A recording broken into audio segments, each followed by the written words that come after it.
এই বিদ্যুৎ সমস্যার আলোচনায় যারা সবচেয়ে বেশি কন্ট্রিবিউশন রাখতে পারবেন, আমরা আলোচনায় বসবো সব দলগুলো মিলে। আজকে 10টা দল এসছে, এর আগের আলোচনায় 14টা নিবন্ধিত দল এসেছিল, এর পরের আলোচনায় 24টা নিবন্ধিত ও 24টা অনিবন্ধিত কার্যকরী দল আসবে। সবাই মিলে আলোচনা করব শ্যাডো সরকারে বিদ্যুৎ মন্ত্রী কে হতে পারে। আজকে মঞ্চে উপবিষ্ট অনেক বিজ্ঞ ব্যক্তিত্বরা আছেন, যাদের ভেতরে অনেক মুরব্বীরা আছেন। মুরব্বীদের ভেতরে এগিয়ে হলো আমাদের কল্যাণ পার্টির চেয়ারম্যান সৈয়দ মোহাম্মদ ইব্রাহিম এবং মুসলিম লীগের মাননীয় মহাসচিব কাজী আবুল খায়ের। ওনাদের কাছ থেকে আমরা অনেক জ্ঞানের আলোচনা শুনেছি, শেখার মতো কিছু পেয়েছি। ওনাদের জন্য একটা করতাল। সাথে তরুণদের ভেতরে সবচেয়ে এগিয়ে ইসলামিক আন্দোলনের প্রেসিডিয়াম মেম্বার অধ্যাপক আশরাফ আলী আকন, তার সাথে আছেন এনপিপির আনিসুর রহমান সাহেব, গণ অধিকার এবি পার্টির ব্যারিস্টার আসাদুজ্জামান টুয়া সাহেব এবং তরুণদের ভেতরে সবচেয়ে তরুণ কিন্তু গলার আওয়াজ সবচেয়ে বলিষ্ঠ এমন একজন গণ অধিকার পরিষদের ফারুক হাসান সাহেব, তাদের জন্য আজকে আমাদের আয়োজনটা ছিল দেশব্যাপী বরেণ্য রাজনৈতিক দলের প্রতিনিধিদের সাথে একটা আলোচনা। কারণ দেশ সমস্যার সম্মুখীন, ওনারা আলোচনা করেছেন, আমরা যে সলিউশনস গুলো চিন্তা করেছি ওনারা সেগুলো পর্যালোচনা করেছেন, সেগুলো নিয়ে আলোচনা করেছেন এবং দেশের সামনে কি হতে পারে সেগুলো জানিয়েছেন। এরকম একটা অনুষ্ঠানে সভাপতির বক্তব্য খুব স্বল্প হয়, আমি সেটা স্বল্পই রাখতে চেষ্টা করব, তবে যেই পয়েন্টগুলো উঠেছে সেগুলো সম্বন্ধে স্বল্প একটু আলোচনা করব। এর আগে আমি আবার ইব্রাহিম ভাইকে ধন্যবাদ জানাতে চাই, কারণ আসলে এনডিএম এর থিঙ্ক ট্যাঙ্কের মাধ্যমে এই সলিউশন গুলো তৈরি, এবং ইব্রাহিম ভাই থিঙ্ক ট্যাঙ্ককে ধন্যবাদ জানিয়েছেন। ইনশাআল্লাহ খুব শীঘ্রই আপনাদের সবার সামনে, প্রেসের সামনে, দেশের সামনে এনডিএম এর থিঙ্ক ট্যাঙ্কের একটা পরিচিতি সুন্দর করে আমরা একটা হয়তো প্রেস কনফারেন্সের মাধ্যমে তুলে ধরবো। বাট থিঙ্ক ট্যাঙ্কের 3-4 জন যারা সদস্যরা পুরোপুরি সময় দিয়েছিলেন এইটা তৈরি করতে, তাদের ভিতরে 2 জন আজকে এখানে আছেন, আমি তাদেরকে একটু ধন্যবাদ জানাতে চাই। প্রথমে আমি যদি আপনাদের নাম বলার সঙ্গে সঙ্গে একটু দাঁড়ান তাহলে খুব খুশি হব। এনডিএম এর আইন বিষয়ক সম্পাদক ব্যারিস্টার শাহিদুল আজম সাহেব, এবং পুরো প্রসেসটাতে নেতৃত্ব যিনি দিয়েছেন আমাদের জাতীয় এনডিএম এর যুগ্ম মহাসচিব মমিনুল আমিন সাহেব। এর সাথে আরো যুক্ত ছিলেন সিডনি ইউনিভার্সিটির প্রফেসর তাসফির সাহেব এবং এনডিএম এর মাননীয় মহাসচিব, যেটা আজকে উনি আসতে পারেননি শারীরিক কারণে, হুমায়ুন পারভেজ খান সাহেব। ওনাদের দুজনের জন্য আমরা একটা কল। এনডিএম সার্বক্ষণিক ভাবে কাজ করে যাচ্ছে জনগণের প্রত্যাশা পূরণে, যা যা করা দরকার, যা যা আমরা করতে পারি সেগুলো করবার জন্য। আজকে বক্তব্যের মাঝেই আমাদের বিজ্ঞ কয়েকজন আলোচক তুলে ধরেছেন যে নির্বাচন কমিশনের সাথেও আমরা যখন আলোচনা করেছি আসলে কি করণীয়, কি করা যেতে পারে। আমি বলছি না এক মুহূর্তের জন্য তারা করবে, এটা বলছি না। আমি বলছি না আমরা সলিউশন দিলে সেটা স্পষ্টভাবে সবাই মেনে নেবে, এটা বলছি না। কিন্তু সলিউশন একটা জায়গা শুরু করতে হবে, সেই জায়গাটা শুরুর জায়গা এনডিএম করতে যায় এবং করছে। বিগত দিনে দ্রব্যমূল্যের ঊর্ধ্বগতি নিয়েও আমরা আলোচনায় বসেছি, সেখানেও ইসলামী আন্দোলন থেকে আকন্দ ভাই ছিলেন, মুসলিম লীগ থেকে মহাসচিব মহোদয় ছিলেন, গণ অধিকার পরিষদ থেকে আমার মনে হয় ফারুকই ছিলেন, অনেক রাজনৈতিক দল থেকে আমরা আজকেও যখন আমন্ত্রণ জানিয়েছি, এমন কোন ঘরানার কোন দল নেই যাদেরকে আমরা আমন্ত্রণ জানাইনি। অনেকে অনেক সময় আসতে পারেন না, অনেকে অনেক সময় আসেন না, সেটা ঠিক আছে, কিন্তু আমরা আমন্ত্রণ সবাইকে জানাই এবং সবার সাথে বসে আমরা সলিউশন তৈরি করতে চেষ্টা করি। দ্রব্যমূল্য কমিশন নিয়ে যখন আমরা আলোচনা করেছি, সবার যে ফিডব্যাক ছিল, আজকেও যেমন দেখবেন আমি বসে বসে এর আগে মুসলিম লীগের মাননীয় মহাসচিব মহোদয় বলছিলেন যে আমি হয়তো অনেক বড় বক্তব্য রাখবো, কারণ আমি অনেক লেখালেখি করি সবার বক্তব্যের সময়, আমি বড় বক্তব্য রাখার জন্য লেখালেখি করি না। বাকি সবাই যে কথাগুলো বলছেন সেগুলো যেন আমাদের ফাইনাল সলিউশনসে সুন্দরভাবে প্রস্ফুটিত হয়, সেটার জন্য আমি লেখালেখি করি। এবং সেই দ্রব্যমূল্য কমিশনের যেই বাকি সবাই যে আলোচনাগুলো করেছিলেন এবং আমাদের থিঙ্ক ট্যাঙ্ক যে সলিউশন গুলো দিয়েছিল, সবগুলো সমন্বয় করে গত পরশুদিন কমার্স মিনিস্ট্রিতে যে মাননীয় কমার্স মিনিস্টার টিপু মুন্সিকে আমরা যে সেটার পুরো স্মারকলিপি দিয়ে এসেছি। আমরা দিয়ে এসেছি, আবারও বলছি, ইলেকশন কমিশনের মতো এই চিন্তা করে না যে উনি সলিউশন মেনে নেবেন, এই চিন্তা করে না যে আমরা সলিউশন দিয়ে একসাথে সাথে সরকার সব ঠিক হয়ে যাবে। কারণ আজকেও আমরা যেসব সলিউশনের কথা বলেছি, বিজ্ঞ ব্যারিস্টার, তরুণ নেতা, বিজ্ঞরা যা যা কথা বলেছেন, এটা এক কানা করে যে সরকারের জানা নেই, এটা সত্যি না। সরকারের জানা আছে, তারা করছেন না। কিন্তু আমাদেরও একটা দায়িত্ব আছে, কারণ আমাদের এই যে ইব্রাহিম ভাই বীর মুক্তিযোদ্ধা, যে 71 সাল থেকে দেশের জন্য যুদ্ধ করে আসছেন, আজকে পর্যন্ত, আজকে রাজনীতির রণাঙ্গনে আছেন, এক সময় আসল রণাঙ্গনে ছিলেন। তিনি একটা কথা বললেন যে আমাদের যেমন আন্দোলনের জন্য তৈরি থাকতে হবে, তেমন ঠিকভাবে সরকার কি করতে পারে সেগুলো কিন্তু আমাদেরও ঠিক করতে হবে। এইটাও আমাদের একটা দায়িত্ব। আমরা আগামীতে চাইবো এই যে ধারাবাহিকভাবে দ্রব্যমূল্য বলেন, নির্বাচন বলেন, আর আজকে বিদ্যুৎ সমস্যা নিয়ে বলেন, ধারাবাহিকভাবে যে আমরা আলোচনাগুলো করছি, এটা ধারাবাহিকভাবে আলোচনাগুলো রাখবো। এবং রাখার কয়েকটা কারণ আছে। একটা বড় কারণ, দেশবাসীকে, জনগণকে আমরা সবাই একত্রিত দিয়ে দেখাতে চাই যে আমরা সবাই একত্রিত এবং আমরা সবাই সলিউশনস গুলো নিয়ে আসছি। এটা একটা বড় কারণ। দ্বিতীয় আরেকটা বড় কারণ, দেশবাসীকে দেখাইতে হবে যে সরকারি দলের বাইরে সবাই একত্রিত হতে পারে এবং সবাই একত্রিত হয়ে দেশের জন্য কিছু করতে পারে। আমি চেষ্টা করব কয়েকটা প্রশ্ন উঠেছিল, সেই প্রশ্নগুলোর উত্তর দিতে। আমি শুরু করি ইব্রাহিম ভাইয়ের প্রশ্নগুলো দিয়ে, কারণ উনি শেষ বক্তব্য রেখেছেন, সবচেয়ে তাজা ওনার প্রশ্নগুলো। ইব্রাহিম ভাই সুন্দর একটা কথা বলেছিলেন, দেশকে এগিয়ে নিয়ে যেতে হতে হবে সতর্ক, সৎ এবং সাহসী। আমরা সবাই সেখানে একভাবে ওনার কথা মেনে নিতে পারি। ইব্রাহিম ভাই কথা বলেছিলেন সবাই একসাথে হয়ে কিভাবে সামনে আগাতে পারি, আমরা আগাতে চেষ্টা করছি। ইব্রাহিম ভাই আরেকটা কথা বলেছিলেন যে আজকে এই সরকার চলে গেলে সরকার দেখবে কে কি হবে, এইটার জন্য প্রস্তুত হতে হবে। এই যে বললাম যে আমাদের এই যে এই ধারাবাহিকভাবে কর্মসূচিগুলো এই প্রস্তুতির জন্য।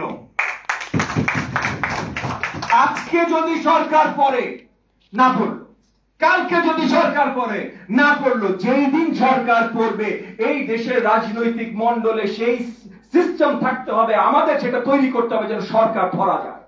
আজকে এই যে আমরা বিদ্যুৎ সমস্যা নিয়ে যে আলোচনা করলাম, এই বিদ্যুৎ সমস্যার আলোচনায় যারা সবচেয়ে বেশি কন্ট্রিবিউশন রাখতে পারবেন, আমরা আলোচনায় বসবো সব দলগুলো মিলে। আজকে 10টা দল এসছে, এর আগের আলোচনায় 14টা নিবন্ধিত দল এসেছিল, এর পরের আলোচনায় 24টা নিবন্ধিত ও 24টা অনিবন্ধিত কার্যকরী দল আসবে। সবাই মিলে আলোচনা করব শ্যাডো সরকারে বিদ্যুৎ মন্ত্রী কে হতে পারে, শ্যাডো সরকার হইলে নির্বাচন কমিশনার কে হতে পারে, কি করতে পারে, শ্যাডো সরকার হইলে কমার্স মিনিস্টার কে হইতে পারে। তখন দেখবেন এই দলগুলো আমরা একটা জায়গায় আনতে পারবো যেখানে আমরা আলোচনার জায়গায় আসতে পারবো। সবাই যদি একত্রিত হই, আজকে গণ অধিকার পরিষদ বলল যে আমাদের এই ব্যক্তি আছে যার ওই এক্সপার্টিজ আছে, যে শ্যাডো সরকার, আমরা সব মিলে শ্যাডো সরকার যদি করি, আপনারা যে যে ব্যক্তি তুলতে পারবেন তার মধ্যে কমার্স মিনিস্ট্রি দেখার মতো অভিজ্ঞতা, জ্ঞান এবং বিবেচনা এই ভদ্রলোকের বা এই ভদ্রমহিলা সবচেয়ে বেশি, আমরা তাকে দিব শ্যাডো সরকারের কমার্স মিনিস্ট্রি। এবি পার্টির ফুয়াদ সাহেব আছেন, বিজ্ঞ ব্যারিস্টার, আজকে ওনার কথাবার্তা, যে সৌন্দর্য, যে মাধুর্য, আমার মনে হয় না এই কক্ষে কেউ আছেন যে তার কথা সৌন্দর্য এবং মাধুর্যতে কিছুটা হলেও মুগ্ধ হন নাই। আমরা সবাই হয়েছি আলহামদুলিল্লাহ। তাহলে এই যে এবি পার্টির এত সুন্দর বক্তা এবং সুদৃঢ় চিন্তাবিদ ব্যারিস্টার ফুয়াদ, সে বা তার মতো কেউ কি এবি পার্টি প্রেজেন্ট করতে পারে না এই শ্যাডো সরকারের আইন বিষয়ক মন্ত্রণালয়ের দায়িত্ব নেওয়ার জন্য? নিশ্চয়ই পারে, আমি বিশ্বাস করি। এই একই ভাবে আমরা সবাই যদি অন্য কোনো ভাবে একত্রিত না হতে পারি, দেশকে, জনগণকে দেখাতে পারি সলিউশন কিভাবে আসতে পারে। সো এইটা আমি বিশ্বাস করি শ্রদ্ধেয় ইব্রাহিম ভাই হয়তো একমত হবে এবং সামনে এটা নিয়ে আমরা আরো ভালো কাজ করতে পারবো। ইব্রাহিম ভাই একটা কথা বলেছিলেন, আমলাতন্ত্র এই সরকার নিয়ে গেছে, আমলাতন্ত্র আর আমাদের আসবে না। এভাবে অনেক বিজ্ঞ অনেকগুলি ব্যক্তি এবং আমলাতন্ত্র সম্বন্ধে ওনার অনেক জ্ঞান আছে, কারণ এক ধরনের আমলাতন্ত্রের মধ্যে উনি নিজেও ছিলেন। সবচেয়ে হাইয়েস্ট র্যাঙ্কিং অফিসার হিসাবে বা one of the highest ranking officer হিসাবে স্টার পেয়ে জেনারেল পদ থেকে উনি রিটায়ার করেছেন। সো আমলাতন্ত্র কিভাবে কাজ করে নিশ্চয়ই উনি জানেন।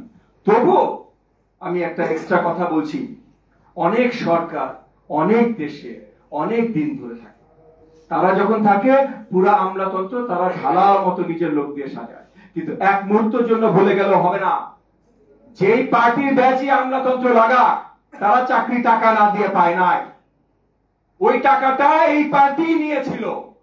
এখন চাকরি বাঁচাবে, টাকা নিবে, তার জন্য এই পার্টির কথা বলে। যেই মুহূর্তে প্রেক্ষাপট পাল্টাবে আমলাতন্ত্র নিয়ে বেশি চিন্তা করতে হবে বলে আমার কাছে মনে হয়। সো এখন আমাদের ফারুক হাসান যেমন বলেছিলেন ঐক্যবদ্ধ হতে হবে, ঐক্যবদ্ধ না বলে আমাদের সমস্যা। আমরা ঐক্যবদ্ধ না অনেক অনেক কারণ, সেই কারণগুলো এখন রিপিট করার কোনো প্রয়োজন নাই। কিন্তু এরকম একটা পদক্ষেপ যদি আমরা সবাই নেই, এরকম প্রত্যেকটা প্রবলেমে আলোচনায় যদি সবাই আসি এবং এই আলোচনাগুলোর মাধ্যমে আমরা সবাই যদি একমত হতে পারি, শ্যাডো গভর্নমেন্টের কোনো প্রাইম মিনিস্টারের দরকার নাই, কারণ আসলে তো ক্যাবিনেট না, শ্যাডো ক্যাবিনেটের প্রাইম মিনিস্টারের দরকার নাই। কাউকে বলতে হবে না আপনি স্যার আপনি আগের নেতা, না কাউকে বলতে হবে না। কিন্তু সব পার্টি মিলিয়ে সবচেয়ে যোগ্য ব্যক্তিদের নিয়ে আমরা এই শ্যাডো সরকার তো এক করতে পারি। আজকে শ্যাডো সরকারের কথা যদি বলি, ডিফেন্স মিনিস্ট্রিও তো একটা থাকবে। এই ডিফেন্স মিনিস্ট্রির দায়িত্ব যদি কাউকে দিতে হয়, আজকে মঞ্চ উপবিষ্ট বিজ্ঞ জ্ঞানী প্রবীণ নেতা আছেন কিন্তু আমাদের জেনারেল ইব্রাহিম স্যার, যাকে এই দায়িত্ব আমরা দিতে পারি না? একটা করবেন সবাই এইভাবে ফারুক আমরা সামনে এক হতে পারি। আরেকজন বিজ্ঞ নেতা কাজী আবুল খায়ের ভাই বলেছেন, সবাইকে জবাবদিহি না করলে আমরা কোন সমস্যার উত্তোলন আসতে পারবো না। আলফার জবাবদিহি করতে হবে এবং দরকার হলে আমাদের জনগণের সামনে চেহারা উন্মুক্ত করতে হবে, তাদের এই মাস্ক খুলে দিতে হবে। কোন পাওয়ার প্ল্যান্ট গুলো কত টাকা খাচ্ছে? এই যে আদানি গ্রুপ নিয়ে অনেকগুলো কথা হলো, আদানি গ্রুপকে 1 লক্ষ কোটি টাকা দেওয়া হচ্ছে। এই আদানি গ্রুপকে 1 লক্ষ কোটি টাকা দেওয়া হচ্ছে কেন জানেন? আমাদের সংবিধানের কারণে। কারণ আমাদের সংবিধান পুরোপুরি ভাবে এক্সিকিউটিভকে ক্ষমতা দেয় বিদেশি যে কোনো ট্রিটি সাইন করবার জন্য। আপনাকে জিজ্ঞেস করার দরকার নাই, জনগণকে জিজ্ঞেস করার দরকার নাই, পার্লামেন্টকে জিজ্ঞেস করার দরকার নাই, এক্সিকিউটিভ যে কোনো ট্রিটি সাইন করতে পারে। তাইলে আজকে সংবিধানে বদল আনতে হবে। এই যে কথাগুলো যেগুলো জনগণের জানার প্রয়োজন, যে জনগণের জানতে হবে যে ভাই আপনি ভোট দিতে পারেন নাই, ঠিক আছে সেই দুঃখ আছে, কিন্তু দিতে তো চান। আপনি ভোট দিলেও যে আপনার ভোটের দাম নাই, কারণ সংবিধান বলে দিয়েছে এক্সিকিউটিভ যেই ইচ্ছা ট্রিটি সাইন করতে পারবে, তাহলে সেটার বদল আনতে হবে কিনা। এইটা নিয়ে যদি জনগণের কাছে যায়, জনগণ কি আমাদের সাথে আসবে না? আসবে ইনশাআল্লাহ। এই সমস্যাগুলোর সমাধান আমাদের এই সব ভাবেই আনতে চেষ্টা করতে হবে। এর সাথে অধ্যাপক আশরাফ আলী আকুন্দ একটা কথা বলেছিলেন, আমাদের দেশে এফডিআই আসে না। আমাদের দেশে অনেক এফডিআই আসে, কিন্তু অধ্যাপক আকুন্দ একদম সত্য কথা বলেছিলেন। কারণ আমাদের দেশে মূল অর্থে এফডিআই কোনগুলো আসে একটু হিসাব নিয়ে দেখলে দেখবেন, যেই গ্রুপগুলোর সবচেয়ে বেশি সুযোগ থাকে টাকা বাইরে পাচার করা, সেই গ্রুপগুলোর মাধ্যমেই শুধু এফডিআই আসে, অন্য কারো মাধ্যমে এফডিআই আসে না। তাই এটা কি আসলেই বিদেশি এফডিআই আসলো, নাকি নিজেদের টাকা ঘুরায় পেঁচায় সোজা না খেয়ে মাথা থেকে উল্টে ভাত খাওয়ার মতো কোনটা হলো? এটাও প্রশ্ন করতে হবে। ব্যারিস্টার ফুয়াদ বলেছিলেন, আমাদের দেশে সংখ্যা নিয়ে রাজনীতি হয়, কারণ সবাইকে দেই আমরা ভুল সংখ্যা, জনগণ রাজনীতিবিদ কেউ আর আমরা সঠিক জিনিস নিয়ে আলোচনাও করতে পারি না। সেই জায়গা থেকে কিন্তু অনেক দূর আমরা উঠে আসছি। এখন এনডিএম আমরা প্রত্যেকদিন এই যে এই প্রোগ্রামগুলোর মাধ্যমে আপনাদের সবার কাছে, রাজনীতিতে আমাদের সব ভাই ব্রাদারদের কাছে এবং আপনাদের মাধ্যমে, প্রেসের মাধ্যমে জনগণের সামনে সঠিক নাম্বারগুলো আনতে চেষ্টা করছি। নাম্বার রাজনীতি যেন সামনে না হয়, সেই দিকেও আমাদের সবার একসাথেই খেয়াল রাখতে হবে। আমি আর যেটা বললাম, সভাপতির বক্তব্য আসলে লম্বা হয় না, আমি লম্বা দিতেও চাইনি, শুধু কিছু পয়েন্ট গুলো উঠেছিল, এই পয়েন্ট গুলো আমি অ্যাড্রেস করতে চেয়েছিলাম। সো আমি আমার বক্তব্য শেষ করব আজকে আবারও বিজ্ঞ জাতীয় নেতৃবৃন্দ যারা এই মঞ্চে উপবিষ্ট তাদেরকে ধন্যবাদ জানিয়ে এবং আশা রেখে যে গত দিনেও যেমন তারা আমাদের সাথে ছিলেন, আমরা একসাথে ছিলাম, আজকে যেমন এখানে আমরা একসাথে আছি, আগামীতেও যেন আমরা সবাই একসাথে এক কাতারে দাঁড়িয়ে এই দেশ ও জনগণের জন্য কাজ করতে পারি। আর একই সাথে আজকে এখানে উপস্থিত এনডিএম এর যে নেতৃবৃন্দ আছেন এবং অন্য দলেরও যে নেতৃবৃন্দ আছেন, তাদের সবাইকে সালাম জানাই। আপনারা আসল দেশপ্রেমী, কারণ আপনার শুক্রবারের বিকাল, আপনার যে কোনো সকাল বা সন্ধ্যা, আপনি দেশ জাতির জন্য রাজনীতি করেন। আপনাদের সবাইকে আরেকবার সালাম জানিয়ে এবং ধন্যবাদ জানিয়ে আমার বক্তব্য শেষ করছি। জয় বাংলাদেশ।